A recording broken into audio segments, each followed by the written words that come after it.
রাসূল বলেন, লা ইউমিনু আহাদুকুম হাত্তা আকুনা আহাব্বা ইলাইহি মিন ওয়ালিদিহি ওয়া ওয়ালাদিহি ওয়ান নাসি আজমাইন।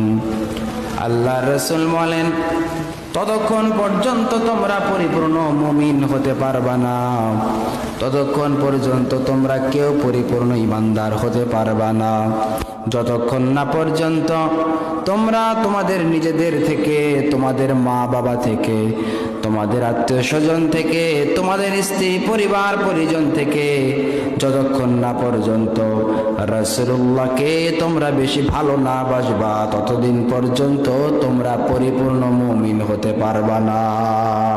সুবহানাল্লাহ বলেন। তার মানে রাসূল করিম সাল্লাল্লাহু আলাইহি সাল্লামকে ভালোবাসাই হচ্ছে ঈমানের একটা বহিঃপ্রকাশ। যার মধ্যে নবীর ভালোবাসা আছে, যার মধ্যে রাসূলের প্রেম মোহাব্বত আছে, এই বান্দা অতি সহজেই নবী পাক সাল্লাল্লাহু আলাইহি সাল্লামের শাফাআত পেয়ে সোজা জান্নাতে চলে যাবে। সুবহানাল্লাহ। একদিন ওমর রাদিয়াল্লাহু তাআলা আনহু নবীর দরবারে বসে আছেন। আমার দয়ার নবী প্রশ্ন করলেন, ওমর তুমি আমাকে কতটুকু ভালোবাসো? ওমর বললেন, নবী হে, আমি আপনাকে তো অনেক বেশি ভালোবাসি, কিন্তু নবী গো, আমি তো আমার নিজের জীবনের চাইতে আপনাকে বেশি ভালোবাসি না। আমার দয়ার নবী বললেন, ওমর তুমি তোমার জীবনের চাইতে আমাকে বেশি ভালোবাসো না, এখনো পর্যন্ত তুমি পরিপূর্ণ মুমিন হতে পারো না। কিছুক্ষণ নীরবতা পালন করলেন ওমর। কিছুক্ষণ পর ডাক দিয়ে বললেন, ইয়া রাসূলুল্লাহ, ইয়া হাবিবাল্লাহ, আনা উহিব্বুকা, নবী গো আমি আপনাকে ভালোবাসি। নবী বললেন, কতটুকু? ওমর বললেন, আমার নিজের জীবনের চাইতে, আমার স্ত্রী পরিবার পরিজনের চাইতে, আমার সন্তান সন্ততির চাইতে, আমার আত্মীয় স্বজনের চাইতে, আমার পৃথিবীর সব কিছুর চাইতে আপনাকে বেশি ভালোবাসি গো নবী। আমার নবী বললেন, ওমর আমাকে যেহেতু তুমি এখন বলছো বেশি ভালোবাসো, তার মানে আমি রাসূলুল্লাহ ঘোষণা করলাম তুমি এখন থেকে পরিপূর্ণ ঈমানদার হয়ে গেছো। সুবহানাল্লাহ। তার মানে এখান থেকে আমরা বুঝলাম নবীজিকে ভালোবাসাই হচ্ছে ঈমান, আর ভালোবাসলেই পরিপূর্ণ ঈমানদার হওয়া যায়।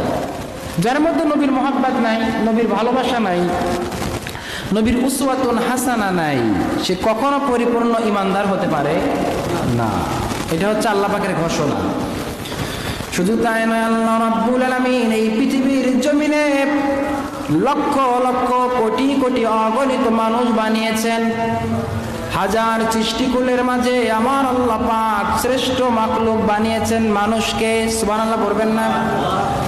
আর এই পৃথিবীতে শ্রেষ্ঠ মাখলুক মানুষের মাঝে আল্লাহ রাব্বুল আলামিন শ্রেষ্ঠ যে মানুষগুলাকে বানিয়েছেন, তন্মধ্যে বেশি শ্রেষ্ঠ করেছেন লক্ষের অধিক নবী এবং রাসূলদেরকে।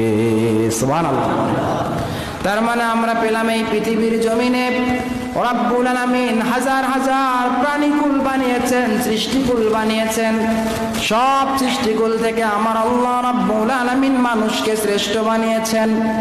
আর মানুষের মধ্যে আল্লাহ রব্বুল আলামিন যারা নবী রাসূল হয়েছেন তাদেরকে শ্রেষ্ঠ বানিয়েছেন। আর নবী রাসূলের কাছে আল্লাহ রব্বুল আলামিন 25 জন নবী রাসূলকে অধিক শ্রেষ্ঠ বানিয়েছেন, মর্যাদা দান করেছেন, সম্মান দান করেছেন। ওই 25 জনের নাম আল্লাহ পাক পবিত্র কোরআনে বর্ণনা করেছেন। সুবহানাল্লাহ বলবেন না? আর ওই 25 জনের মধ্যে উলুল আজম পয়গম্বর করেছেন মাত্র 5 জনকে। সুবহানাল্লাহ জোরে বলেন। একজন হলেন ইব্রাহিম, একজন হলেন দাউদ, আর একজন হলেন মূসা, আর একজন হলেন ঈসা, আর একজন হলেন মুহাম্মাদুর রাসূলুল্লাহ সাল্লাল্লাহু আলাইহি ওয়াসাল্লাম। আর এই 5 জনের মধ্যে আল্লাহ রাব্বুল আলামিন ইমামুল আনবিয়া করেছেন, রহমাতাল লিল আলামিন করেছেন। সমস্ত নবীদের মাথার তাজ বানিয়েছেন, মাথার মুকুট বানিয়েছেন। তিনি আর কেউ নয়, তিনি হলেন মুহাম্মাদুর রাসূলুল্লাহ। সুবহানাল্লাহ বলেন। তার মানে আল্লাহ সুবহানাহু ওয়া তাআলা পৃথিবীর যত সৃষ্টিকুল আছে সমস্ত সৃষ্টিকুলের শ্রেষ্ঠ মাখলুক বানিয়েছেন মুহাম্মদ সাল্লাল্লাহু আলাইহি ওয়াসাল্লামকে। শ্রেষ্ঠ মাখলুকের মাঝে শুধু শ্রেষ্ঠই নয়, তিনি বানিয়েছেন তাকে ইমামুল আনবিয়া, নবীদের তিনি ইমাম বানিয়েছেন। নবীদের শুধু ইমাম নয়, তামাম বিশ্বের কি জিন, কি ইনসান, কি তরুলতা, কি বৃক্ষলতা, প্রত্যেকটা কীট পতঙ্গ, জড়বস্তু, কি জীববস্তু, পদার্থ যা কিছু আছে, অনুপরমাণু, সব কিছুর নেতা, লিডার, সব কিছুর রহমত, সব কিছুর প্রেম ভালোবাসা দিয়েছেন একজনকে।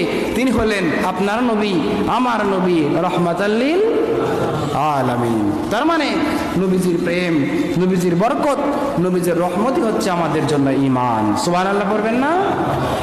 ভাইয়েরা আমার, আল্লাহ পাক পবিত্র কোরআনে নবীর দিকে ইঙ্গিত করে বলেন, হে নবী, হে আপনি বলেন, আলাম নাশরাহ লাকা সাদরাক, নবী গো আমি কি আপনার বক্ষকে বিদারণ করি নাই? সুবহানাল্লাহ পড়বেন না? তার মানে বক্ষ বিদারণ মানে হলো ওপেন হার্ট সার্জারি। আপনারা অনেকে যারা হার্ট অ্যাটাক করে এদেরকে ওপেন হার্ট সার্জারি করে ডাক্তারে। হার্ট যাদের ব্লক হয়ে যায় এদেরকে ওপেন হার্ট সার্জারি করা হয়। আল্লাহ রাব্বুল আলামিন তার পয়গম্বরকে ডাক দিয়ে বললেন, নবী হে, আলাম নাশরাহ লাকা সাদরাক, আমি কি আপনাকে ওপেন হার্ট সার্জারি করি নাই? আমি কি আপনাকে অপারেশন করি নাই? আমি কি আপনাকে সিনা চাক করি নাই? আমি কি আপনাকে বক্ষ বিদারণ করি নাই? আমার দয়ার নবী বললেন, আল্লাহ তুমি আমার বক্ষ বিদারণ করেছো। সুবহানাল্লাহ বলেন। বক্ষকে বিদারণ করা হয়েছে। ইতিপূর্বে কোন নবীকে, কোন রাসূলকে বক্ষ বিদারণ করা হয় নাই। শুরুতে আপনারা দেখছেন আলাম নাশরাহ লাকা সাদরাকের শুরুতে আলিফ আছে, আলিফ। এটাকে আরবি ভাষার ব্যাকরণের পরিভাষায় বলা হয় জুমলাতুন ইসতিফহামিয়া ভিত তাকরিরি, অর্থাৎ যেটাকে প্রশ্ন করলে উত্তর হাবদক আসে সেটাকে বলা হয় ইস্তেফহামিয়া। এই যে হামজা ইস্তেফহামিয়া লিতাকরিরি, মানে স্বীকারোক্তির পরে জবাবটা পজিটিভ এসেছে, এজন্য এটাকে বলা হয় ইস্তেফহামিয়া। তো এই যে রাসূলকে প্রশ্ন করলেন, নবী হে, আলাম নাশরাহ লাকা সাদরাক, আমি কি আপনার সিনা চাক করি নাই, বক্ষকে বিদারণ করি নাই? আল্লাহ সুবহানাহু ওয়া তাআলা যখন প্রশ্ন করলেন তার জবাবে হাবাদক উত্তর নবীজি দিলেন, হ্যাঁ আল্লাহ আপনি আমার সিনা চাক করেছেন। সুবহানাল্লাহ। শুধু তাই নয়, লক্ষর উপরে নবী এসেছে, কোন নবীকে আল্লাহ পাক সিনা চাক করেন নাই, কোন রাসূলকে আল্লাহ পাক সিনা চাক করেন নাই, শুধুমাত্র করেছেন আমার আপনার নবীকে। এখন আপনি প্রশ্ন করতে পারেন, নবীর কতবার সিনা চাক হয়েছে? মুফাসসিরিনে কেরাম বিভিন্নভাবে মন্তব্য করেছেন। কেউ বলেন আমার নবীকে 3 বার সিনা চাক করা হয়েছে, কেউ বলেন 2 বার করা হয়েছে, আবার কেউ বলেন 4 বার করা হয়েছে। ইবনে কাসির সহ রুহুল মাআনি সহ বিভিন্ন কিতাবে এসেছে আমার দয়ার নবী যখন হালিমাতুস সাদিয়ার কোলে, তার বয়স যখন 2 বছর পার হয়ে গেল, আমার দয়ার নবীর সিনা চাক হয়ে গেল। তার বয়স যখন 4 বছর দ্বিতীয়বার সিনা চাক হলো, তার বয়স যখন 10 বছর তৃতীয়বার সিনা চাক হলো, তার বয়স যখন মেরাজে যাবার পূর্ব মুহূর্ত আল্লাহ পাক 4র্থ বারের মতো তার সিনা চাক করেছে। সুবহানাল্লাহ পড়েন। এখন প্রশ্ন হলো, আল্লাহ কেন তিনি সিনা চাক করলেন? সেটা 2 বার হোক, 1 বার হোক, আর 5 বার হোক, 7 বার হোক, কিন্তু কেন করলেন? এখানে 2টা ব্যাখ্যা আছে। একটা ব্যাখ্যা হলো, লক্ষের উপরে নবী রাসূলকে আমার আল্লাহ রাব্বুল আলামিন আরশে আজিমে দাওয়াত করেন নাই, কিন্তু আমার নবী, আপনার নবী রাহমাতাল লিল আলামিনকে কেবলমাত্র আরশে আজিমে তিনি দাওয়াত করেছেন মেরাজের শক্তি তাকে দান করার জন্য। ইন্টেলেকচুয়াল পাওয়ার আল্লাহ রাব্বুল আলামিন তার মেধার মধ্যে দান করে দিয়েছেন। সুবহানাল্লাহ। তাকে আল্লাহ পাক একটা কারণ হচ্ছে মেরাজে নেবেন, এই শক্তি দান করছেন। আর দ্বিতীয় কারণ হলো, একজন মানুষের 3 ধরনের শক্তি থাকে। কয় ধরনের? একজন মানুষের 3 ধরনের শক্তি থাকে। এক ধরনের শক্তি হচ্ছে ফিজিক্যাল পাওয়ার, মানে দৈহিক শক্তি। দ্বিতীয় শক্তি হচ্ছে ইন্টেলেকচুয়াল পাওয়ার, মানে এটা হচ্ছে মস্তিষ্কের শক্তি। আর তৃতীয় শক্তি হচ্ছে স্পিরিচুয়াল পাওয়ার, মানে তার দেহের আত্মিক শক্তি। এই 3টা শক্তি যে মানুষের মধ্যে থাকে পৃথিবীতে, তিনি হচ্ছে one of the best person. আল্লাহ পাক এই শক্তি পূর্ব জামানার কোন নবীকে দেন নাই।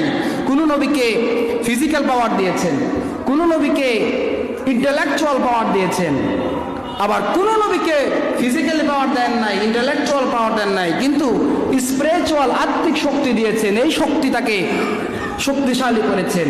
কিন্তু আমার আপনার নবীকে আল্লাহ সুবহানাহু ওয়া তাআলা শুধুমাত্র কেবলমাত্র তিনু শক্তিতে রূপান্তরিত করে পৃথিবীর মধ্যে সর্বশক্তিশালী করে আল্লাহ সুবহানাহু ওয়া তাআলার দরবারে এই যে রজব মাস চলে না এখন, এই রজব মাসে আল্লাহ সুবহানাহু ওয়া তাআলা তিনাকে ঊর্ধ্বগমন করিয়ে আল্লাহ সুবহানাহু ওয়া তাআলা তার সঙ্গে তাকে সাক্ষাৎ করিয়ে দিয়েছেন। সুবহানাল্লাহ বলবেন না? ভাইরা আমার, তার মানে আমার নবীকে আল্লাহ পাক শক্তি দিয়েছেন, দৈহিক শক্তি, মানসিক শক্তি, শারীরিক শক্তি, এরপরে ইন্টেলেকচুয়াল পাওয়ার, মেধার শক্তি। পূর্ব জামানার কোন নবীকে এত শক্তি দেন নাই।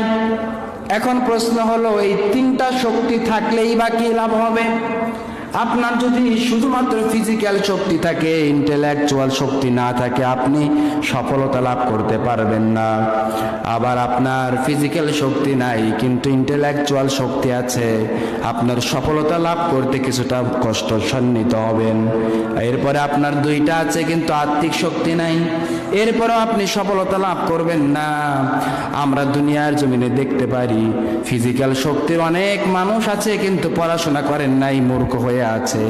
একটা মানুষ অনেক হ্যাংলা পাতলা, ফিজিক্যাল এতটা শক্তি নাই কিন্তু পড়াশোনা করার কারণে তার ইন্টেলেকচুয়াল পাওয়ার এমন হয়েছে, অফিসে বসে বসে, এসির নিচে বসে বসে লক্ষ লক্ষ টাকা সে ইনকাম করতে পারছে। ঠিক কিনা বলেন? এজন্য অনেকের আপনার দেখবেন ফিজিক্যাল শক্তি আছে। আচ্ছা বলেন দেখি, হাতি এর এত শক্তি কিন্তু মানুষের মেধার সাথে কি হাতি পারে? হাতিকে মানুষ শিকল লাগায় বান্ধা রাখে একটা খুঁটির দিকে অথবা গাছের মধ্যে। চিন্তা করছেন?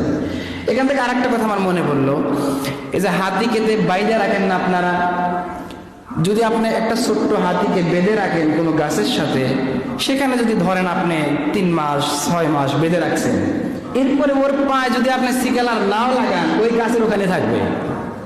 কেন থাকবে জানেন? আপনি ছোট থেকে ওরে বড় করছেন শিকল লাগিয়ে, ছোট সময় ও চাইছে ডানে যাইতে পারে না, মনে করেন যে 10 মিটারের মধ্যে থাকছে, তো এটা 6 মাস যাইতে যাইতে এর মেধায় এটা ডিফেন্স করে যে আমি মনে হয় এই 10 মিটারের বাইরে যাইতে পারব না, আমার এইভাবেই রাখছে। এই জন্য কোনো হাতিকে যদি বাইরে রাখেন আপনারা, বাইরে এইটা এই আশেপাশে বেশি দূর যাইতে পারবে না, বা যাবেও না, ইচ্ছা করে যাবে না।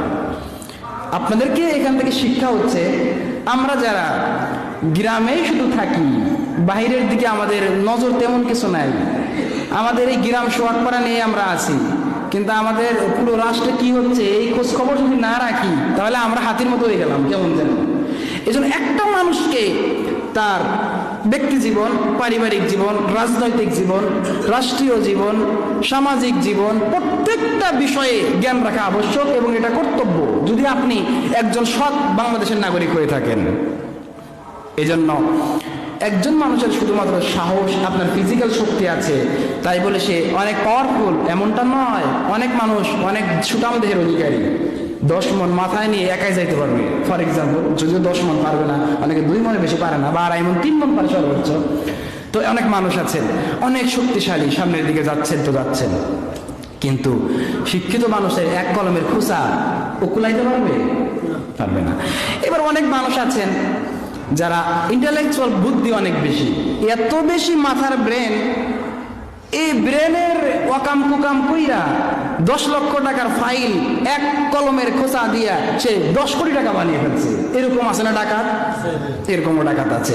তার মানে মানুষের দেহের শক্তি থাকলে সে সফল নন, যদি এই শক্তিটা আল্লাহর দ্বীনের জন্য পজিটিভলি সোশ্যালিজম ভাবে সামাজিকতার সাথে ব্যয় না করে, তার এই শক্তির কোনো মূল্য নাই। ধারাবাহিকতায় যদি মানুষের এই মেধা, ইন্টেলেকচুয়াল পাওয়ারকে মানুষ পজিটিভলি কাজে কর্মক্ষেত্রে যদি না খাটিয়ে বিফলে দেয়, তাহলে তার এই মেধার কোনো মূল্য নাই। আর তৃতীয়, অনেক মানুষ আছে বুদ্ধি নাই, শক্তিও নাই, কিন্তু প্রচুর সাহস আছে। দেখবেন চোর ডাকাত আছে না, অনেক ডাকাত আছে হ্যাংলা পাতলা, খুব দৌড়াইতে পারে। অনেক চোর আছে এরকম সিসরা চোর। এখন তো চোর অনেক রকমের আমাদের অঞ্চলে, সিসরা চোরই বেশি, মানে অভাবী চোর, মোবাইল চোর, জুতা চোর, ফিতা চোর, এইসব বেশি পাওয়া যায়। এখন আর বড় বড় ওই গরু চোর, উট চোর, দুম্বা, বেড়া বকরি এগুলো পাওয়া যায় না, এই অল্প ছোট ছোট চোর পাওয়া যায়। আর এটা পাওয়ার কারণ আছে, মাদক মুক্ত করতে পারি নাই আমাদের সমাজকে আমরা। যারাই মাত্র গাঁজা